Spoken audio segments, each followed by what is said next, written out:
Senior صحافی اور تجزیہ کار جاوید چودھری کے مطابق عمران خان کو وزیر اعظم بنانے کی پہلی کوشش جنرل احمد شجاع پاشا نے 2011 میں کی۔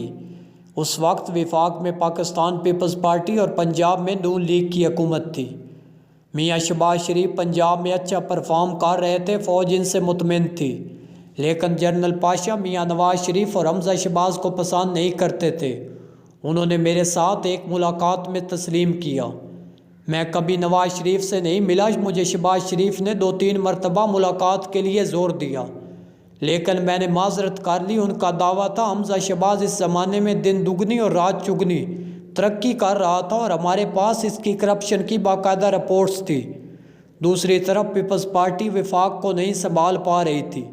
18ویں ترمیم نے فیڈرل کو کمزور کر دیا تھا۔ فوج اسے اپنے خلاف سازش سمجھتی تھی، لوڈ شیڈنگ اور دہشت گردی عروج پر تھی۔ اس وقت روزانہ خودکش دھماکہ ہوتا تھا، یہ 10-20 جانیں لے جاتا تھا۔ ان حالات میں جنرل پاشا نے ایک دن army chief general Ashfaq Parvez Kayani سے کہا، ہم سب سے ملتے ہیں لیکن ہم کبھی عمران خان سے نہیں ملے، میرا خیال ہے ہمیں سے بھی ملنا چاہیے۔ جنرل کیانی کی اجازت سے جنرل پاشا کی عمران خان سے زمان پارک میں پہلی ملاقات ہوئی۔ یہ ملاقات اچھی نہیں رہی تھی۔ دوسری ملاقات بنی گالہ میں ہوئی۔ اس کے بعد عمران خان کی سیاسی پرورش شروع ہو گئی۔ فوج نے انہیں 3 کوآرڈینیٹرز دیے، ان کو کوآرڈینیٹرز میں سے 2 آج بھی عمران خان کے ساتھ ہیں۔ فوج کی سپورٹ سے عمران خان کے جلسوں میں جان آ گئی، ان کی کوریج بھی شروع ہو گئی۔ یوں عمران خان کا پروفائل سپورٹس مین اور کینسر ہسپتال سے سیاستدان میں تبدیل ہونے لگا۔ جنرل پاشا کے بعد جنرل ظہیر الاسلام DGISI بنے۔ ان کی درخواست پر ملک کے ایک بڑے بزنس ٹائکون نے 2013 کے الیکشن سے قبل عمران خان کو 1.5 ارب روپے دیے۔ میاں نواز شریف اس وقت دبئی میں تھے۔ بزنس ٹائکون رقم دینے کے بعد دبئی گیا۔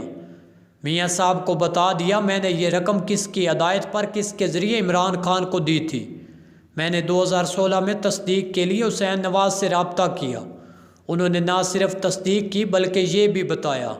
یہ بات میرے سامنے ہوئی تھی۔ بہرحال 2013 کے الیکشن ہوئی، عمران خان نے قومی اسمبلی میں 27 سیٹیں حاصل کری۔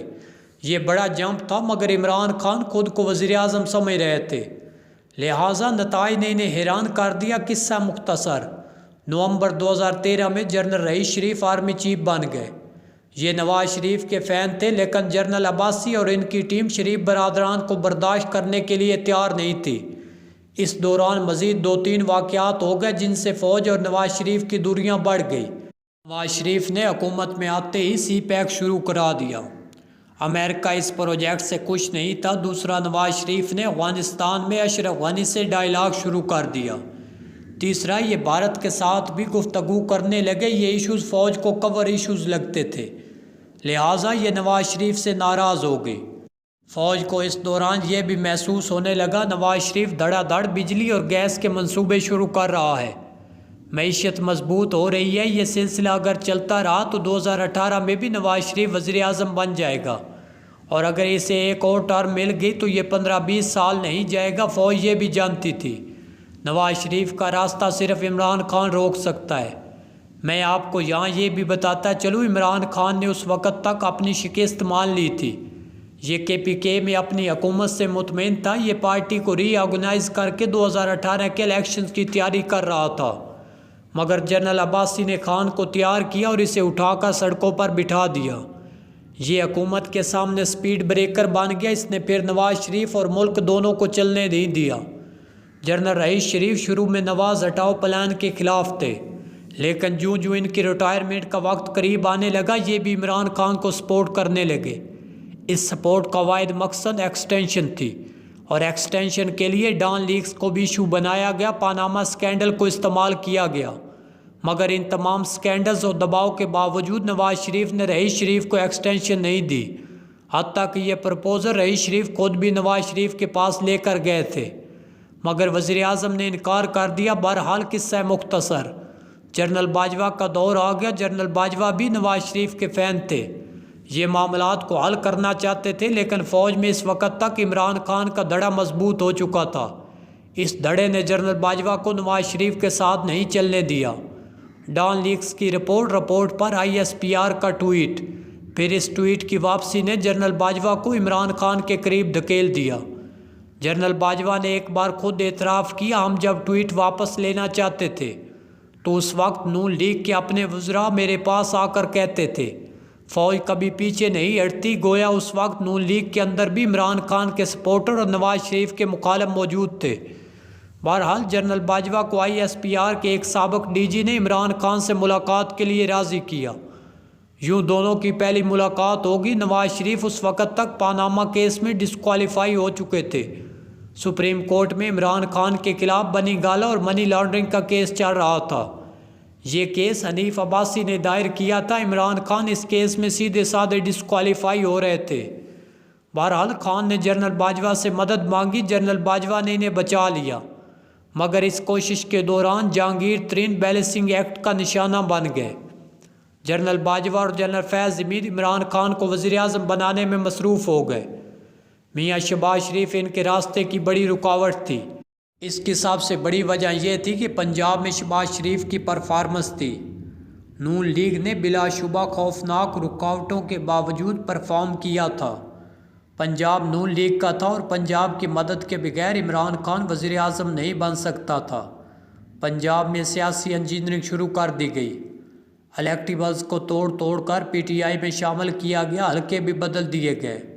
نواز شریف کو بھی جیل میں بند کر دیا گیا۔ شہباز شریف کو تیسری بار وزیر اعلیٰ پنجاب کا لارا بھی دے دیا گیا، لیکن اس کے باوجود 2018 کے الیکشن میں نون لیگ کو ووٹ پڑ گئے۔ جنرل فیض حمید کو RTS بٹھانا پڑ گیا۔ عمران خان کامیاب ہو گئے، مگر ان کے پاس بڑی باریک سی اکثریت تھی۔ جنرل فیض حمید کو اتحادیوں کا بندوبست کرنا پڑ گیا۔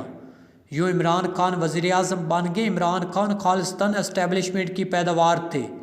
ان کی پارٹی تک فوج نے بنانی تھی۔ بازار روڈ کے دفتر کا کرایہ بھی ریٹائر فوجی دیتے تھے، لیکن عمران خان کیونکہ ایک انتہائی چالاک انسان تھے، لہٰذا یہ فوج کے ساتھ اپنی 20 سالہ دور کی وجہ سے ان کی کمزوریاں جان گئے تھے۔ یہ سمجھ گئے تھے نواز شریف اور زرداری فوج پر اعتبار کے لیے تیار نہیں، اور فوج بھی اب ان کی طرف نہیں جائے گی۔ دونوں کے درمیان ٹرسٹ ڈیفیسٹ ہے، لہٰذا اب فوج کے پاس میرے علاوہ کوئی آپشن نہیں۔ دوسرا، فوج کبھی اپنے عوام کے سامنے کھڑی نہیں ہوگی۔ اس نے 1971 میں بنگلہ دیش میں اپنی عوام سے لڑ کر دیکھ لیا، یہ اب کبھی 1971 کی غلطی نہیں دہرائے گی۔ تیسرا، فوج اپنے امیج کے بارے میں بہت حساس ہے۔ یہ لوگ اپنی جان قربان کر دیتے ہیں مگر اپنے امیج پر آنچ نہیں آنے دیتے۔ چوتھا، فوج نے جنرل پاشا کے زمانے سے مجھے جونیئر افسروں میں قوم کا سیویئر بنا رکھا ہے، لہٰذا فوج کا 90% حصہ میری پوجا کرتا ہے۔ پانچواں، ملک کی 63% آبادی نوجوانوں پر مشتمل ہے۔ سوشل میڈیا ان کی خوراک ہے۔ نوجوان ملک کی تاریخ سے واقف نہیں، لہٰذا آپ انہیں جس سائیڈ پر چاہیں لے جائیں۔ چھٹا، ملک کی 52% آبادی خواتین پر مشتمل ہے۔ میں 80 سال کی نانی دادی سے لے کر 14 سال کی پوتی نواسی تک کا ہیرو ہوں۔ یہ خواتین، یہ نوجوان میری اصل طاقت ہے۔ لہٰذا عمران خان نے وزیر اعظم بننے کے بعد حکومت کے تمام کام فوج کے متھے مار دیے، خود خواتین اور نوجوانوں کو اپنی فوج بنانے لگا۔ چین سے کورونا کی ویکسین تک جنرل فیض لے کر آئے۔ قطر سے LNG کا سودا جنرل باجوہ نے کیا۔